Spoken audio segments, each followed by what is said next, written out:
Sarauniya TV, tashar al'umma.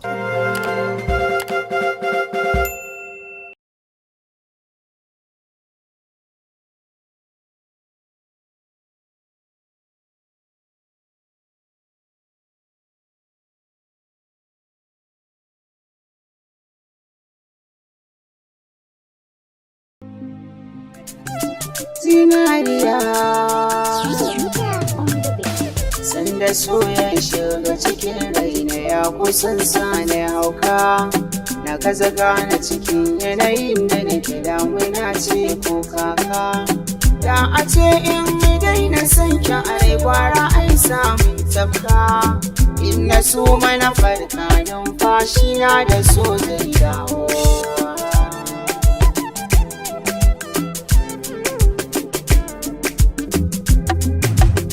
Baba amfani na rai da jiki in ba zai soyayya ba, baki in bai isar da sako na ba bai min rana ba.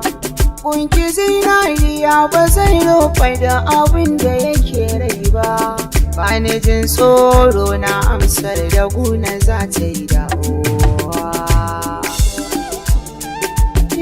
Tun da an yi faɗa makarantar so ba shiga ne aikin ba, ba daren karewa darasin ta kai ba zai iya ɗauka ba. Kin ga saƙon zuciya da yawa baki ba zai yi ya farta ba, da gaɓoɓin jiki da kwanson kin ga sun kai ɗaukowa.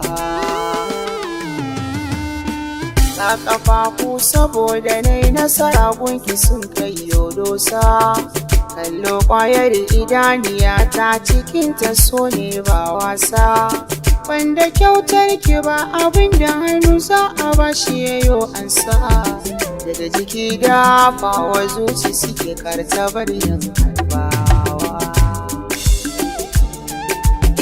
Dukkanin maganar da za ya kai na ba ta damuna, wanda ya san ya so yanke baya kallon aibuna.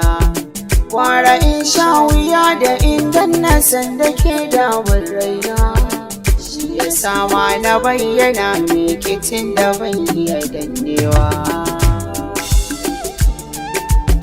Na sanar miki tun farko a rai sanki ne ya kama ni, kanki ne na fara in nai kure ki zan mai sintaniya. Zan zamo mai zumuɗi zan dinga an tayo miki sakonni, ki yi mu oziri dalili na sanki ne mai zaucewa. Wanda ke duk duniyar nan ba wanda zai cika burina, yayi share hawayen da ke kwaranya daga idanuna. Ke kaɗai ce zinariya za ki zama rufi ga maraicina, duka nauyi na rayuwata akan ki na yi dorawa.